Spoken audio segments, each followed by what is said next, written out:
Dan Brown's novels have sold more than 200 million copies worldwide.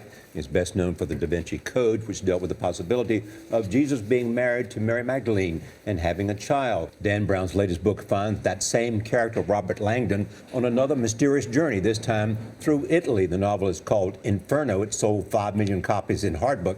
In the U.S. alone. Welcome. Thank you. Nice to be here. What's your secret? I've been told I have a formula, but I'm waiting for somebody to tell me what it is. I'd love to write these books a little faster. Yeah. My guess is your secret is your curiosity. That's an enormous part of it. I write books that I would want to read.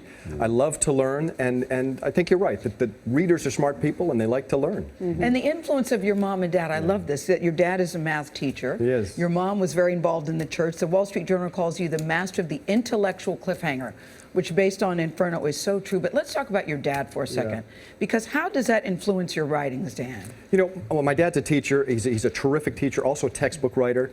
And I grew up in a house where learning was fun, where we were taught to ask questions. And it was a very religious household on my mother's side. But it was a house where I could say, hey, you know, what if Jesus weren't literally the Son of God? What if he were just a mortal prophet? And that's an okay question to ask. It turned out it wasn't necessary. Some people felt it wasn't the ideal question to ask when I asked it in a novel. My dad wrote a lot of codes for us as kids. But even Christmas morning. Christmas morning. It was great. At Christmas morning, we'd come down, no presents under the tree, just a little envelope with a cipher or a limerick or a code or a math puzzle. We'd solve it. It might point to another room. We'd go to the next room, find another envelope, solve that, go all over the house. By the time we got back, there are our presents. And from that, your father, you loved codes and symbols, which show up a lot in your book. And of course, that's the professor. You know what? They're fun. Robert Langdon, yeah. And people do crossword puzzles because there's something in the human mind that loves that eureka moment of, oh, I figured it out. And that's part of what these books do. And Go ahead. And from your mother, who was very religious, you get that nice mix of, and that tension that exists between religion and math and science. Exactly. My mom was, I grew up in a very religious household. I went to church, I sang in the choir. She was the choir director. And at the same time, I had my dad on the math side. And I had no problem with that until, I think it was until I started to learn about the Big Bang, cosmology. And I had to say, wait, you know, the Bible says there's Adam and Eve, and God created, and there's this thing with the Big Bang and evolution. And I asked a priest, I said, you know, which story is true? And this priest responded by saying, nice boys don't ask that question. Really? And for me, that was the moment, when I look back on my childhood, I said that was the moment when I realized that this battle between science and religion was a fertile ground. And I think I write these books just as an ongoing attempt to figure it all out. Is there someone that you know that's like Robert Langdon? Yeah, I think he's sort of he's a conglomerate of a lot of different people.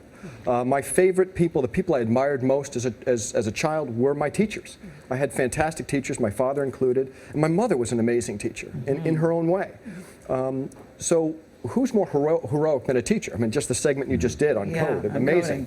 Yeah, and so in Inferno, which is now out in paperback, it's heading to the big screen. I can't wait, because I'm reading it, I see Tom Hanks so clearly. Yeah, he's and terrific. you're talking about genetic engineering, population control. He wakes up in Italy, he doesn't know how he got there. There's an assassin after him, and you take us on such a wild ride. I love the combination of Tom Hanks, Brian Grazer, and you.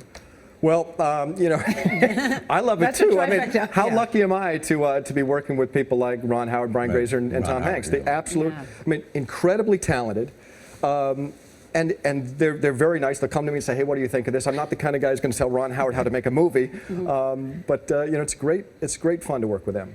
And before the Da Vinci Code, how many books had you written before that one really hit? I had written 3 books that had done nothing. But you didn't get discouraged. I didn't. Although I have to be very honest, after I wrote the Da Vinci Code, I sat down and I read it and I thought, if this doesn't work, clearly the road signs of life are telling me to go do something else. And that would have been fine, but fortunately it worked. But then everybody went back and read, like I did, all your other books afterwards, and they were very good. What's the recent controversy about Jesus and a wife?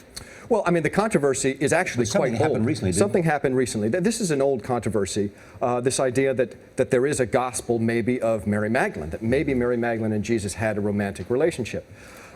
This is a very old theory. And what's kind of funny is that these theories are proposed by academics, written about by academics for academics. And what the Da Vinci Code did is it just sort of pulled it into the mainstream. This was nothing new. people reacted as though Yeah. it was new, but it wasn't. It was just mainstream. And of course, this is something that recurs often, and as you said, it just recurred in the news just a couple of weeks ago. recently. Yeah. In with the a new Da Vinci gospel. Code, did I see you and Charlie Rose together? You may have.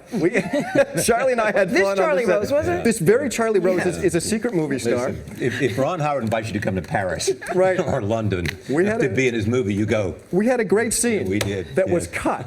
Did you get the call? I got the call from Ron Howard saying, What did he say? Dan, I'm sorry. I had to make the same call to my dad, so don't feel bad. sort of what You're he said. cut. You and Charlie, Right. don't quit your day job. And we had fun. God, Guys, try harder next time. We will. Congratulations, Thank Dan. you I very can't much. wait till it comes out Pleasure. on the big screen. Congratulations. And the paperback edition of Inferno. It's now on sale wherever you like to buy your books.